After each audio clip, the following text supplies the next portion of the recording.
What's going on? Is Anton from antondaniels.com. I appreciate you guys for continuing to rock with me. Just got off the Millionaire Morning Show, getting some work in, got a lot to take care of today, and then we got the Q show tonight, so make sure y'all tap in with that. Hey, a couple different thoughts, right? Number one, just two things I want to cover today.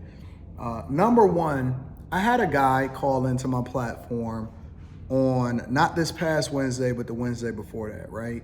And he called into the platform because I always open it up after I get my opening monologue. It take me a little less than an hour.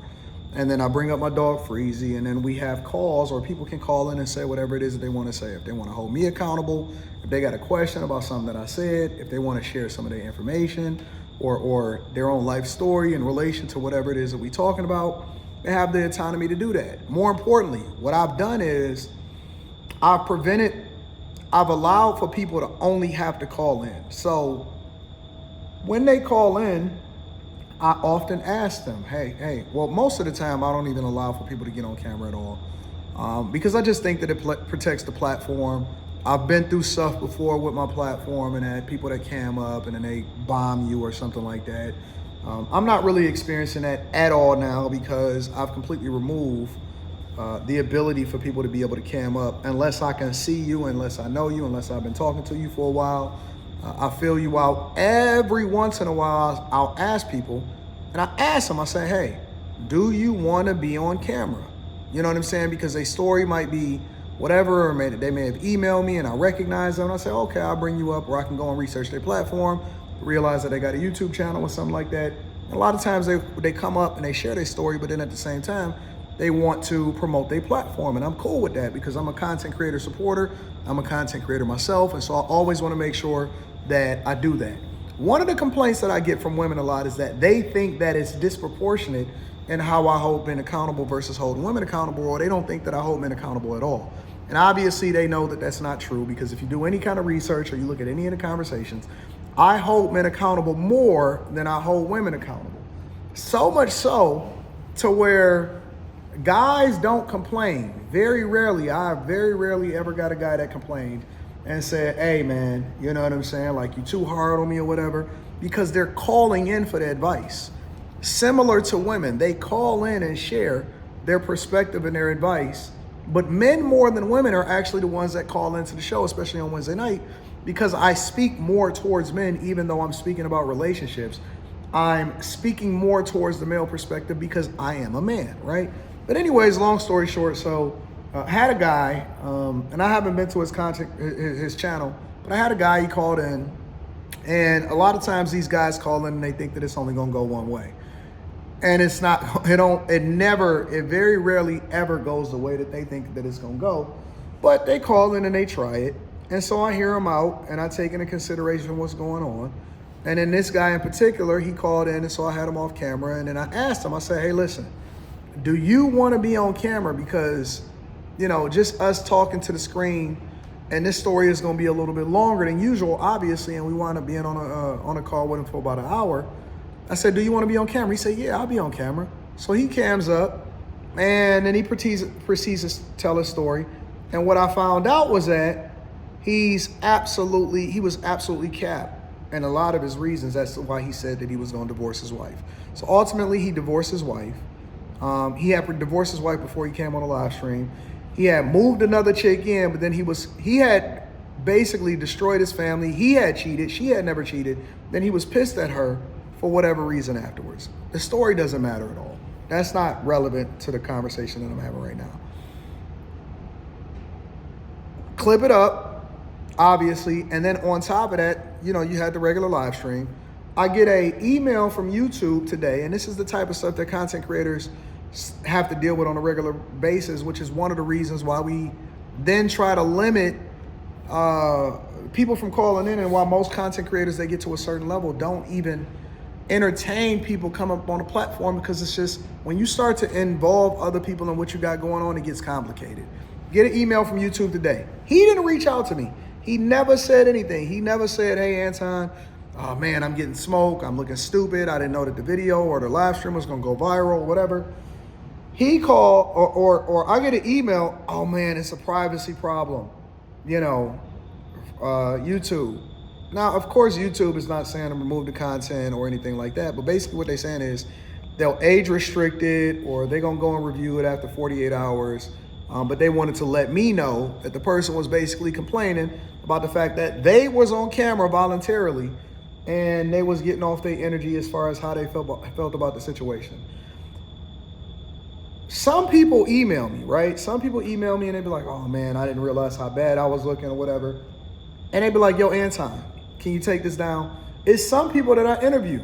I ask them before the interview and I say, hey, is it anything that you don't feel comfortable talking about? And after the interview, then I say, yo, this was kind of crazy, that's kind of crazy. Do you want me to leave it in? Do you want whatever, so on and so forth. 99 times out of 100, they say leave it in or whatever. But my point is that I'm always sensitive to the person, right? I'm sensitive to a situation. I don't know what you're dealing with in your home. You might have got up there, got a little bit overzealous and then shared too much information, and then now you over here looking stupid, right? And so I'm always mindful of content creators and people whenever they share their story or whenever it is that they want to do it. But if you man enough to actually contact me and say, yo, Anton, can you take care of this? Then I'm more than likely going to accommodate you and I'm gonna make sure that you're good. He didn't do that. His stuff went viral. Now he's going to YouTube and asking them to censor my video, even though he volunteered to come up on the platform and he also volunteered to come up on the camera. Nobody made him, nobody forced him to or anything like that. But because I'm a nice guy and because I'm also sensitive to people, I just went ahead and I just removed it completely. One of the things that I don't like also on top of that is that when you cut out a specific part of a live stream, then it removes the replay of the chat. So, you know, it's just a better experience or whatever like that. It really don't make that much of a difference. I'm not pressed over no one video or no one clip. But the point of the matter, and I removed it voluntarily. I didn't have to. Nothing was gonna happen. YouTube ain't pressing me, none of that, right? But I did it just because I'm a nice guy and I want to make sure that the dude ain't fumbling and crashing out. Hopefully he learned his lesson from the conversation he had with me in the first place. But the point is that, listen, one problematic person can force a content creator to completely rethink how he does things, because you can't volunteer, call in, say you want to cam up and then not take responsibility for what you say. That's a part of being a content creator. And if so, at the very least, reach out to the person and have a conversation with them. In addition to that, that's that. Second thing that I wanted to say is, you know, I had a lot going on this weekend as far as camming up and going back and forth with people. One of the people that I went and had a conversation with, because he decided that he wanted to do a live stream, and then somebody sent it to me and then I pulled up, and then we wound up having a conversation with Boyce Watkins. I believe that it was a good conversation and he let me speak my mind on his platform, and so I have a lot of respect for him for that. I have a lot of respect for him for just having a conversation and be willing to pull up in the first place. And so for him to do that, I'm going to extend him some credit and some, you know, in my thoughts. We had different conversations, unscripted, uncandid, just like men. And we said what we said. We also decided that now that we had that conversation, that we would move forward and we wouldn't have any kind of animosity or beef. And we, you know what I'm saying? He apologized to me for things that he felt like he did wrong. I did the same likewise. And so, you know, I don't have any animosity or any kind of beef with a person whatsoever, especially after I have a conversation with him. So, you know, I know a lot of people are reacting to it, you know what I'm saying, because, you know, content is content. And I think that content is made to be reacted to and draw an opinion from, and people giving their opinion from it. But I just want people to know that when I have a conversation with somebody and I say that, you know what I'm saying, I give them my word, and we haven't had any kind of disruptions, I can reach out to him if I have a problem with him and say, hey man, I don't really care for this. Or I give you my word and I say, all right, cool, we cool, I ain't got nothing else to say. As far as I'm concerned, I don't have anything to say negatively about Boyce. That doesn't mean that we necessarily agree with everything or we agree on things. We still probably have some fundamental disagreements on a lot of things, but I don't have any kind of smoke for him whatsoever.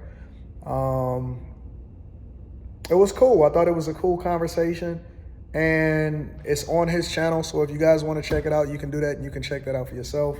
But I don't have any kind of smoke for Boyce. That don't have anything to do with other people. And so, that's their business. That's what they got going on.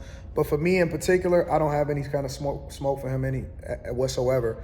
Once we had the conversation and we came to an agreement, you know what I'm saying? So those are the only two things I wanted to say as far as getting my thoughts off.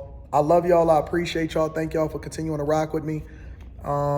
Q show tonight. Make sure y'all tap into the Patreon. Link is in the description as well as pinned to the top of the chat. I'm out.